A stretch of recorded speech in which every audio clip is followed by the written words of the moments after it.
I never thought learning to drive a manual transmission would change my life. But then again, I never expected someone like Maya to offer to teach me.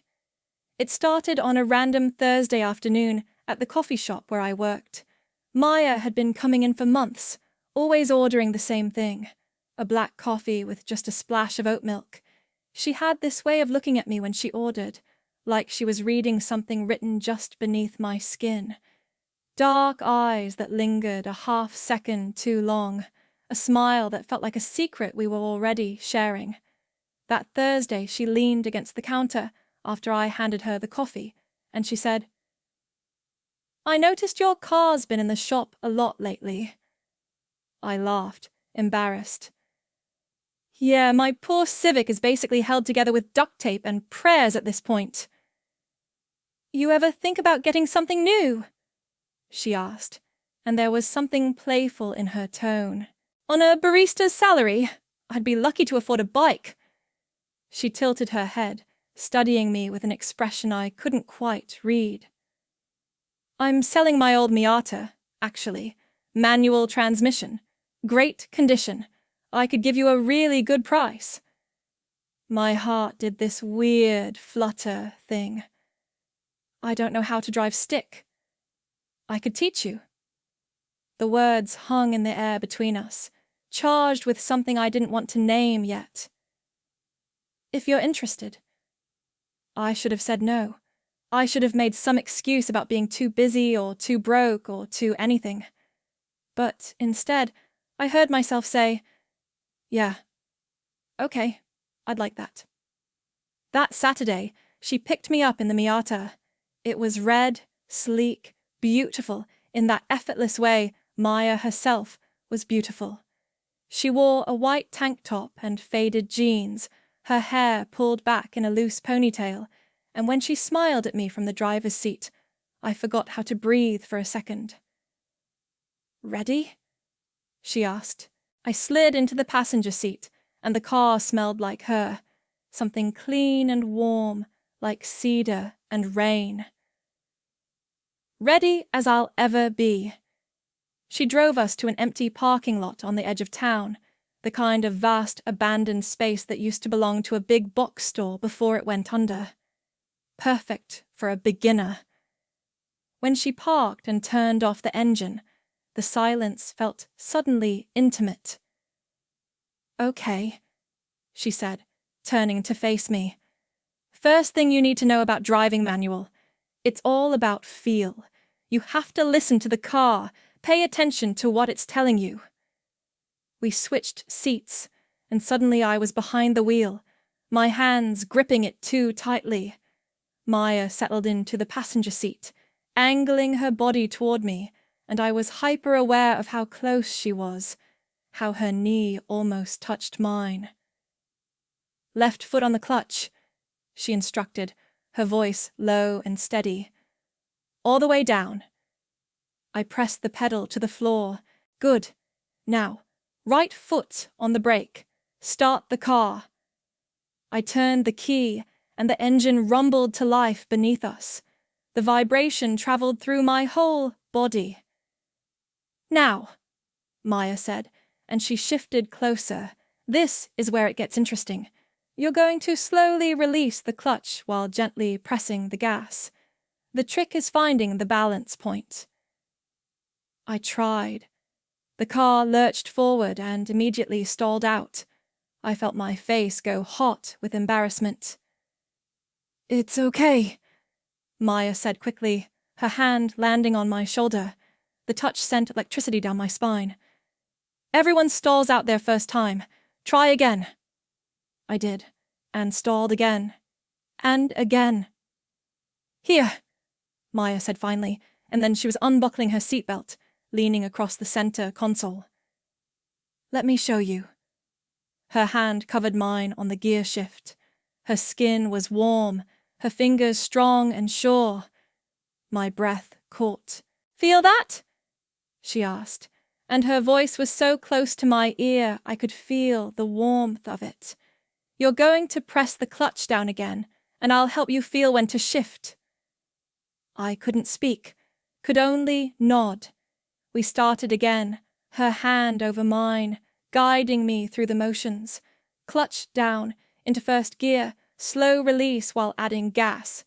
The car moved forward smoothly this time, and I felt a surge of triumph. "That's it," Maya breathed, and I swear I could hear a smile in her voice. "You're doing it." Her hand stayed on mine as I shifted into second gear. Her body still leaned close. I could smell her shampoo, something coconut and vanilla. Could feel the heat of her pressed against my side. "You're a natural," she said, and when I glanced at her, her face was inches from mine. Those dark eyes were searching my face, and I saw my own nervous excitement reflected back at me. I had to look away, or I was going to do something reckless. We spent the next hour like that, her hand over mine, our bodies close in the small space of the car. She taught me to feel the engine's rhythm, to anticipate the shift points, to work the clutch and gas in harmony. But beneath the lesson, there was something else building. Every accidental brush of her arm against mine, every time our eyes met and held a second too long, every word she spoke in that low, patient voice that made me feel like I was the only person in the world. When the sun started to set, painting the sky in shades of orange and pink, Maya finally said, "You want to try it on your own, without my help?" I did, and I didn't. I wanted to prove I could do it, but I also didn't want to lose the excuse for her touch. "Yeah," I said anyway. "I think I'm ready." She settled back into her seat, and I immediately missed her closeness. I went through the motions on my own this time. Clutch, shift, release, gas. The car moved smoothly, and I felt a rush of pride. "See?" Maya said, and her voice was warm with approval. "Told you, you'd get it." I drove around the parking lot, gaining confidence with each lap, and Maya watched me with this expression that made my stomach flip, like she was proud of me, like she was seeing something in me I didn't even see in myself. When I finally parked and turned off the engine, we sat in the sudden silence, and the air between us felt charged with everything we weren't saying. "Thank you," I said quietly, "for teaching me." "Anytime," Maya replied, and then, after a pause, "We should do this again. You need more practice before you're ready for real roads." "I'd like that." She smiled, and it was softer than her usual confident grin, more vulnerable. "Same time next week?" "Yeah, definitely." But we didn't wait a week. She texted me the next day, asking if I wanted to grab dinner. Not a lesson, just dinner. I said yes before I could overthink it. We met at this little Thai place downtown, and without the pretense of the driving lesson, everything felt different, more deliberate. We talked for hours, about everything and nothing. She told me about her job as a graphic designer, about how she'd moved to our town 3 years ago for a fresh start after a bad breakup. I told her about my dreams of going back to school, about feeling stuck in a life that didn't quite fit. "You're not stuck," she said, reaching across the table to touch my hand. "You're just waiting for the right moment to shift gears." I laughed at the pun, but her hand stayed on mine, and the laughter faded into something heavier. Something real. "Can I be honest with you?" she asked. My heart was pounding. "Please." "I didn't just offer to teach you to drive because of the car." Her thumb traced circles on the back of my hand. "I've been trying to find an excuse to spend time with you for months." The confession hung between us, and I felt like I was standing on the edge of something vast and terrifying and wonderful. "I'm glad you found one," I whispered. She smiled, and it was like the sun coming out from behind clouds. We started seeing each other after that. Not lessons, though we still used that as our excuse. She'd pick me up after my shifts, and we'd drive out to that same empty parking lot, and she'd let me practice. But the practicing always turned into talking, which turned into sitting closer, which turned into those long, loaded silences where I could feel the want radiating between us like heat. It was a Wednesday evening, 3 weeks after that first lesson, when everything finally shifted. We were in the parking lot, the sun setting in brilliant streaks of red and gold. I'd been practicing for about an hour, and I was getting good. Really good. I could shift smoothly, could feel the car responding to me like an extension of my own body. "You're ready," Maya said suddenly. I glanced at her. "Ready for what?" "To take it on the real road. You've got this down." Pride swelled in my chest. "You think so?" "I know so." She paused, then added, "But that means you don't really need me to teach you anymore."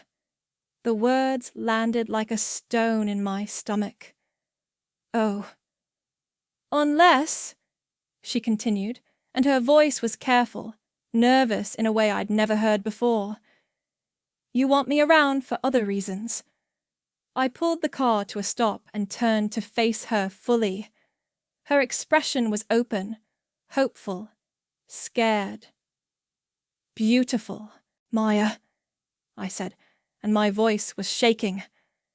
"I haven't been coming here for the driving lessons in weeks." No.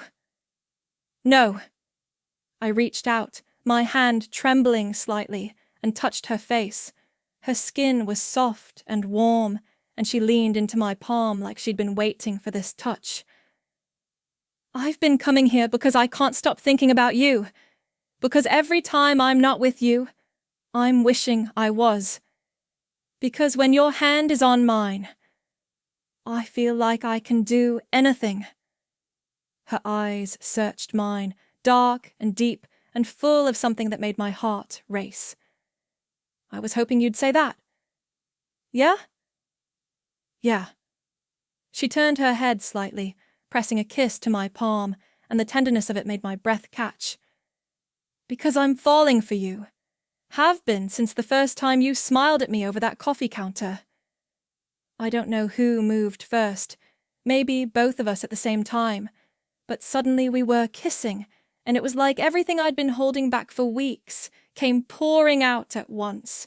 Her lips were soft and sure, tasting faintly of the mint gum she always chewed.